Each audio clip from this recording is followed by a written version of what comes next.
India نے G20 سمٹ ابھی host کیا. آپ چائنا کے اندر ایمبیسڈر رہی ہیں پاکستان کی. چائنیز مائنڈ سیٹ کو بہت اچھے طریقے سے جانتی ہیں. Xi Jinping was missing from that summit. What could be the reasons? بہت اچھا آپ نے سوال کیا. You gone to the heart of the issue. اس میں دیکھیے 2 پوائنٹس آف ویو ہیں. ویسٹرن میڈیا کو اگر آپ دیکھیں اور ان کی جسٹیفیکیشن دیکھیں، so they are hyping on the fact from their point of view کہ شی جن پنگ از ویری انوالوڈ اور وہ کافی پریشان ہے اپنی اکانومی کو لے کے، اپنے انٹرنل سچویشن کو لے کے. تو وہ ایک نیریٹو اپنی جگہ پہ ہے. لیکن جو میرا اپنا ذاتی خیال ہے وہ یہ ہے کہ آپ نے دیکھا تھا کہ 2019 میں انہوں نے بہت بڑا اسٹینڈ لیا تھا جب کشمیر کا یونیلیٹرلی سارا کچھ ہوا، انڈیا نے کیا، اور انہوں نے ہی لیڈ لی تھی انڈیا کے خلاف، کیونکہ وہ بھی اس سے افیکٹ ہوتے ہیں. اس کے بعد آپ نے دیکھا کہ ان کا بارڈر انسیڈنٹ بھی ہوا جس میں کافی پٹائی کی چینیوں نے ان کی.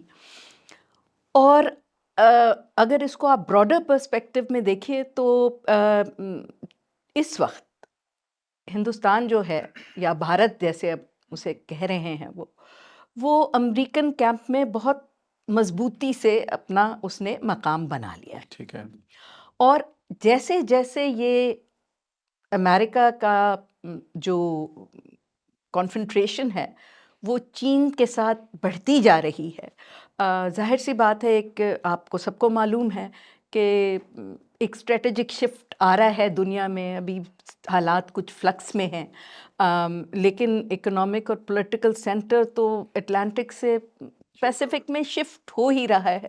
تو وہ ایک رائزنگ پاور اور ایک اسٹیٹس کو پاور جو اس وقت ہے اس میں نیچرلی ایک ٹینشن بھی ہے، اور اس میں ساری دنیا انوالوڈ ہے، ظاہر سی بات ہے.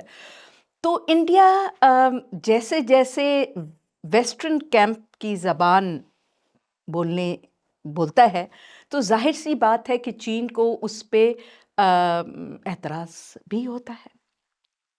اور چین اور انڈیا کے تعلقات ویسے تو بہت اچھے ہیں، اور خاص طور پہ جو اکنامک ریلیشنز ہیں وہ تو بہت اچھے ٹریڈ ہیں. بیلنس ان کا بہت اچھا ہے. لیکن یہ بات مطلب جو چینی چاہے وہ چینی عوام ہو چاہے چینی لیڈرشپ ہو، ان کے لیے یہ بات ظاہر سی بات ہے ایکسیپٹیبل نہیں ہے کہ ایک ملک جو ان کے دشمن ہیں اور انہیں کنسٹرینٹ کرنے میں اور انہیں روکنے میں، ان کی ترقی کو روکنے میں، ان کی پولیٹیکل اسٹرینتھ کو روکنے میں لگے ہوئے ہیں، اس میں انڈیا ٹوٹلی ان کے ساتھ ہو.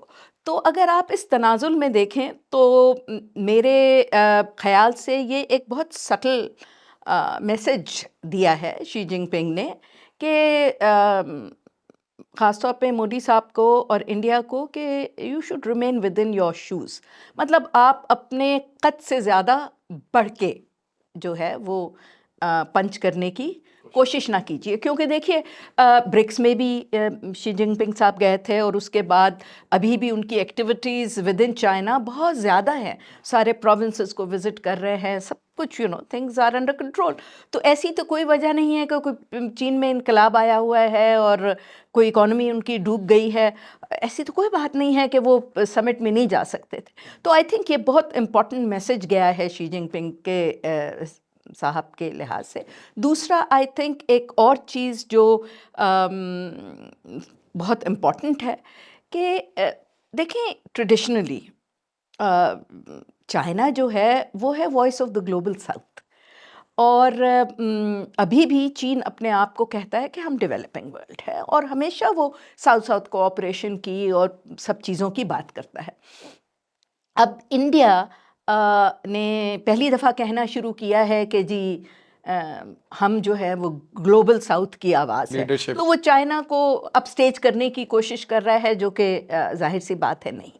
اور تیسری اہم بات جو ہے اس کو بھی یاد رکھنا چاہیے کہ انہوں نے جو تھیم اس دفعہ کا چوز کیا تھا G20 کی سمٹ کا، تو وہ آئی تھنک ایک بہت بھونڈی کوشش تھی چین کو کی نقل نہیں نقل اتارنے کے لیے، کیونکہ دیکھیے چین آج کل کیا کہتا ہے کہ basically talking about the cooperation and unity for progress and prosperity of the common mankind, you know, کہ take everybody along.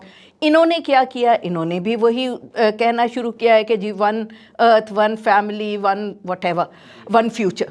تو بیسیکلی تو یہ کانسیپٹ چینیوں کا ہے. So India is again and again trying to sort of put itself as in competition with China. حالانکہ چین سے India بہت پیچھے ہے ابھی، مطلب کوئی مقابلہ ہی نہیں ہے دونوں کا ابھی. لیکن وہ ہمیشہ اپنے آپ کو پروجیکٹ ایسا کرتا ہے. اور آج کل تو آپ نے دیکھا ہے کہ مودی صاحب جہاں جاتے ہیں انہیں راک اسٹار جو ہے وہ ان کا استقبال ہوتا ہے. Nobody is talking about the human rights, nobody is talking about anything else. وہ سارا جو ہے بیکاز وہ اتنے سارٹ آف مضبوطی سے ویسٹرن کیمپ میں جا چکے ہیں کہ ان کی ہر چیز جو ہے وہ اب کوشر ہو گئی ہے. تو مجھ سے اگر ان the and I would say کہ وہ یہ G20 کانفرنس کم تھی، اور یہ مودی صاحب کا ایک الیکشن کیمپین اسٹریویگنزا تھا دنیا کو دکھانے کے لیے، پروفائل اپ لفٹ کرنے کے لیے. اور basically more than India being the host, وہ ایسے لگ رہا تھا بی جے پی جو ہے ان کا ایک الیکشن مینیفیسٹو ایک انٹرنیشنل پلیٹ فارم پہ کنوے ہو رہا ہے. اب تو اس سے ان کو کافی اس پہ کرٹیسزم بھی ملا ہے کہ آپ نے دیکھا ہوگا انہوں نے ہر جگہ لوٹس فلاور لگایا ہوا تھا، اور جو کہ نہ صرف ٹھیک ہے انڈیا کا نیشنل فلاور بھی ہے لیکن بی جے پی کا مین انسگنیا بھی ہے.